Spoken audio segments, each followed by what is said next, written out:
Number 9. Cold Case Murder Weapon. During the 1980s, a group of criminals known as the Brabant Killers committed a series of violent and often fatal attacks in and around the Belgian province of Brabant. At least 28 people were shot dead outside supermarkets, and hundreds more were wounded over a 3-year period lasting from 1982 to 1985.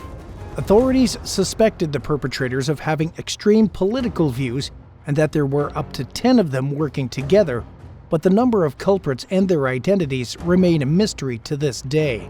In 2022, investigators began searching for an Uzi submachine gun that they believed members of the group used in a daylight robbery in 1983. The search was prompted by the findings of an investigative crime journalist named Farouk Ozguns, who found evidence suggesting that the gun was dumped in the Dam Canal after sitting in someone's garage for 27 years. According to rumors, a shady police officer had asked the garage's owner to hide the weapon. After trying to get rid of it on the black market and failing to dispose of it some other way, the garage owner supposedly tossed it into the canal. Magnet fishers recovered a weapon matching the Uzi's description in early 2023, and police are currently working to determine whether it was used by the Brabant Killers. A police spokesperson told the news outlet De Morgan that it's too early to make any definitive conclusions about whether it's the same gun they're looking for, and whether the murders will ever be solved remains to be seen. Number 8. Lake Mead Discoveries. Water levels at Nevada's largest man-made reservoir, Lake Mead, have plummeted dramatically in recent years as the American Southwest remains plagued by a decades-long super drought. The receding shoreline has revealed an array of shocking and fascinating discoveries, including the skeletal remains of at least 6 people. Several vehicles have also turned up, including a World War II-era plywood boat known as a Higgins boat. It was sitting in a part of Lake Mead's basin that was once 185 feet underwater. After the war, it was sold to a private buyer who used it for conducting surveys and eventually scuttled it as an anchor for a breakwater. One of the more recent discoveries appeared in photos of a heavily rusted 1938 Chrysler Imperial convertible that appeared on social media in 2022. Unfortunately, very few details about the discovery have been shared. Lake Mead is also home to a number of vehicles and other artifacts that are still underwater, but will eventually appear if the reservoir continues to shrink. A B-29 Super Fortress bomber that crashed in 1948 and once sat 200 feet underwater is now close enough to the surface for sunlight to reach the wreck. There's also a U.S. Navy PBY Catalina aircraft that wrecked in 1949 and for now remains underwater. Number 7. Great Salt Lake Shipwrecks. Utah's Great Salt Lake is shrinking rapidly. In 2021 and 2022, its levels reached record lows. Experts say that if no dramatic measures are taken to save the Salt Lake, it'll disappear completely by 2029. As the shoreline recedes, old relics from the past are reappearing, including some of the dozens of historic shipwrecks that came to rest in the lake and haven't been seen in decades. A vessel called the W.E. Marsh No. 4 became visible in late 2022 after sitting underwater for 86 years. Once part of the Southern Pacific Railroad fleet, it transported workers to and from the job site in the early 20th century during the construction of a railroad line called the Lucent Cutoff. The 40-foot boat was last seen sailing on the lake in 1936. A crew of state park workers first discovered the W.E. Marsh No. 4 in 2014 while searching for a lost sailboat keel using side-scan sonar. It was underwater at the time, and it was close enough to the surface to be visible on sunny days. Today, it sits partially submerged near the lake's edge. With any luck, proposed legislation to save the lake will go into effect, and the W.E. Marsh No. 4 will be back underwater soon. Should the opposite happen, it'll become visible in its entirety. And while it's fascinating to see things re-emerging from the past, the exposure of the lake bed puts the surrounding population at risk of breathing in hazardous dust, and it's therefore more important to worry about restoring the lake's water levels. Number 6. Britain's oldest human footprints. Around 850,000 years ago, long before modern humans roamed the Earth, a family of one of our ancestor species wandered along the shoreline of what is now Happisburgh Beach in Norfolk, England. The group consisted of at least 5 people, including children. At the time, the region was home to ancient species that would never be seen there today, including hippos, rhinos, and mammoths. Today, Happisburgh is home to one of Britain's fastest eroding coastlines as it gives way to the effects of climate change. In 2013, researchers were lucky to discover the footprints of the prehistoric family who walked through shortly before a storm washed them away. Knowing this might be their only chance to document their findings, the team took photos and made casts of the prints. Scientists dated the prints based on the layers of sediments and glacial deposits that were found beneath. The discovery was made beneath a layer of sand during low tide and was soon hailed as the oldest known human footprints found outside of Africa. Previously, the continent's oldest recorded footprints were the Roccamonfina volcano prints in Italy, which date back to around 350,000 years ago. Just weeks after the discovery at Happisburgh, a brutal storm destroyed the prints. The only remaining evidence of them are in casts and photos collected by the researchers who discovered them. They've helped us learn more about the movement of ancient hominins and early humans, which we currently know relatively little about. Number 5. The ghost town of Lemoyne. Nebraska's largest man-made reservoir, Lake McConaughey, was created as part of a dam project that took place between 1936 and 1941. Along its northern border, there's a town called Lemoyne. It was moved to its current location during the construction of the dam, which flooded the original town. Lemoyne was first founded during the 1880s by a settler named Lemoyne Jacobs. It grew to be a small but prosperous town of around 200 residents that boasted its own general store, barbershop, school, and bank. Just a handful of years after Lemoyne hit its peak in the 1920s, plans for the dam began. Some of the town's buildings were relocated to the new designated settlement, while others were moved to other towns. Residents didn't want to leave the old Lemoyne for the new one, but like many others who have been in their situation throughout history, they had no other choice.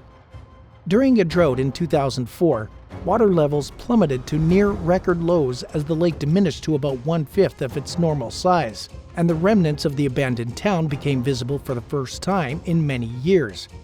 The ruins consisted of little more than building foundations, old pottery, and some tree stumps, and most of the foundations were heavily eroded, but they were intact enough to be identifiable as the old Lemoyne. Some former residents were still around at the time, and they were even able to point out the locations of their old homes and businesses. Years later, local resident Thomas England told National Public Radio that he remembered finding glass jars, bottles, and the sole of a woman's shoe among the ruins. Drought struck the region again in 2022, revealing Lemoyne's remains for a second time in recent years. And while none of its original inhabitants seem to still be around today, some of their descendants live in New Lemoyne and enjoyed the rare opportunity to see where previous generations of their families lived and worked. Have you ever visited a ghost town? Tell us in the comments below and hit subscribe while you're at it. Number 4. Ancient Burial Ground. Just 6 weeks after Hurricane Ian battered parts of South Florida in 2022, Hurricane Nicole made landfall on the East Coast. The storm caused further damage to a coastline that's already being eroded due to rising ocean levels and other effects of climate change. Along the shores of Chastain Beach on Hutchinson Island, 6 human skulls and some leg and arm bones were exposed by the storm. Officials believe that the remains represent an old native burial ground. The local medical examiner estimated the bones were around 200 years old. Marin County Chief Deputy John Budenseek told Newsweek that the remains most likely belonged to members of the Ayas tribe, who lived in eastern Florida during the 18th century. Like many other Native American communities throughout the U.S., the Ayas were mostly wiped out by diseases brought by Europeans. After determining that the bones were historic, authorities reburied them. Human remains appear often enough along the Florida coast that there's an established protocol for handling them.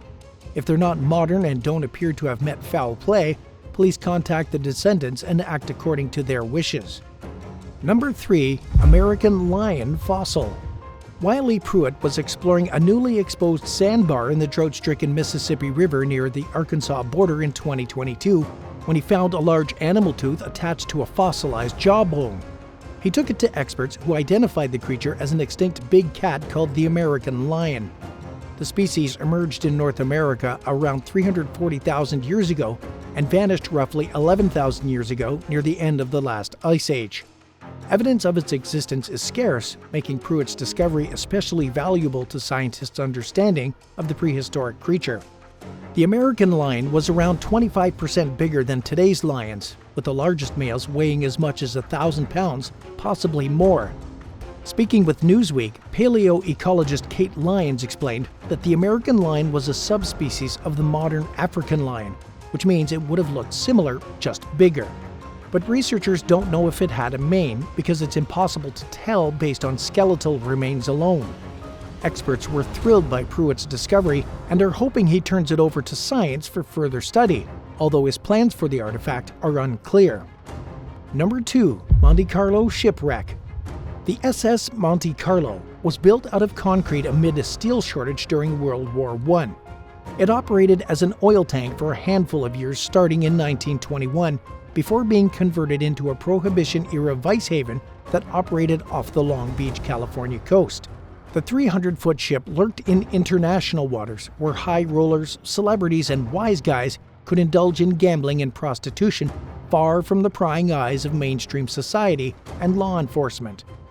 While anchored 3 miles off San Diego's Coronado Beach during a storm on New Year's Eve in 1936, the ship broke free of its moorings and began to drift. It crashed into Coronado Beach, and the only people found aboard were its 2 caretakers. Because the Monte Carlo was illegal, nobody claimed it. The vessel became buried in sediment and was more or less forgotten about over the following years. It's sometimes visible underwater at low tide, and every once in a while, a strong storm tide exposes the wreck. Its story has become so obscure, according to local journalist Joe Dittler, that when the ship's remains appear, not everyone knows what it is. In 2014, Dittler wrote about how the grandson of the ship's owner visited the wreck on New Year's Day, the 77th anniversary of the wreck, and said that its history is even a mystery in his family. According to author Ernest Marquez, the ship was owned by a gangster named Tony Cornero, and it was frequently visited by Al Capone. It hosted as many as 2,000 guests on a regular night and as many as 15,000 guests on the weekends.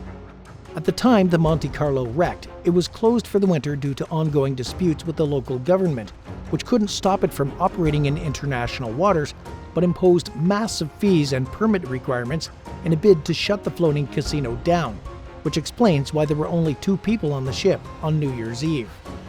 And at number 1, Villarino de Ferna. A village that came to be known as Villarino de Ferna was founded in northern Portugal as far back as the 1st century, when the Visigoths controlled the region. For much of its history, it was inhabited by a handful of families and run by a group of officials consisting of 1 representative from each family. Residents were mostly cattle farmers, and the community was almost entirely self-sufficient. During the 1950s, the state-owned Portuguese electric company began making plans to submerge the area as part of an upcoming dam building project in the region. At the time, Villarino de Ferna had almost 300 residents. They tried to stop the project from proceeding, but were unsuccessful and had no choice but to move away. The last residents of the nearly 2,000-year-old village left in 1971, taking everything with them except the completely emptied-out buildings, and the area was submerged the following year. When the reservoir's water levels dropped during the dry season, the ruins of Villarino de Ferna appear. They became especially visible in recent years due to recurring extreme droughts that have plunged water levels throughout Europe to historic lows. As these conditions become more extreme, the village will most likely spend more time above water each year, and it could perhaps reappear permanently. Thanks for watching. Which one of these things revealed by water surprised you the most? Tell us in the comments below, and don't forget to subscribe. See ya in the next video.